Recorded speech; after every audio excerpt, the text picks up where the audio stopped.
ಹರ ಹರ ಮಹಾದೇವ ಮೇಲಚ್ಛೋದ್ಯವಾಪಿ ಚಾಂಡಲೋ ಯುಕ್ತೋ ವಾ ಸರ್ವಪಾತೈಕಃ ರುದ್ರಾಕ್ಷ ಧಾರಯಧ್ಯಸ್ತು ಸ ರುದ್ರೋ ನಾತ್ರ ಸಂಶಯಃ. ಈ ರುದ್ರಾಕ್ಷಿ ಧಾರಣೆಯನ್ನು ಮಾಡುವಲ್ಲಿ ಉಚ್ಚ ನೀಚ ಕುಲವೆಂಬ ಭೇದ ಭಾವ ಇಲ್ಲದೆ ಪ್ರತಿಯೊಬ್ಬ ಮಾನವರಿಗೂ ಧರಿಸಲು ಹಕ್ಕುಂಟು.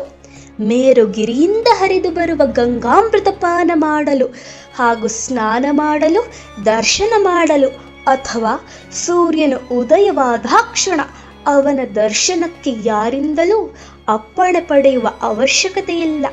ಅವರವರ ಮನೆಯ ಹತ್ತಿರ ನಿಂತು ದರ್ಶನ ಪಡೆಯಬಹುದು. ಪ್ರತಿಯೊಬ್ಬ ಮಾನವರ ಪಾಪ ಪುಣ್ಯಾನುಗುಣಕ್ಕನುಸರಿಸಿ ಫಲವನ್ನು ಧಾರಣೆ ಮಾಡಿದಾತನು ಪಡೆಯುತ್ತಾನೆ. ರುದ್ರಾಕ್ಷಿಯು ಶಿವನಿಗೆ ಪರಮ ಪ್ರೀತಿಯ ಆಭರಣವಾಗಿರುತ್ತದೆ.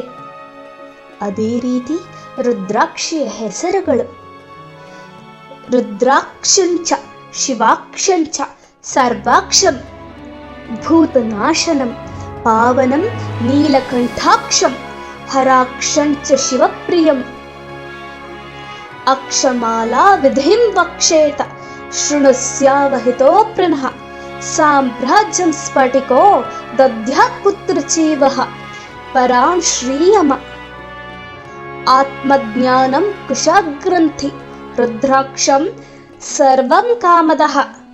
ಶಿವಪುರಾಣದ ಪ್ರಮಾಣ ವಚನದಂತೆ ರುದ್ರಾಕ್ಷಿಗೆ ಈ ವಿಧವಾದ ಹೆಸರುಗಳು ಇರುತ್ತವೆ: ರುದ್ರಾಕ್ಷಿ, ಶಿವಾಕ್ಷ, ಸವಾಕ್ಷ, ಭೂತನಾಶನ, ನೀಲಕಂಠಾಕ್ಷ, ಹರಾಕ್ಷ, ಶಿವಪ್ರಿಯ ಎಂದು ವಿಧಿಯುಕ್ತವಾಗಿ ಕರೆಯುತ್ತಾರೆ.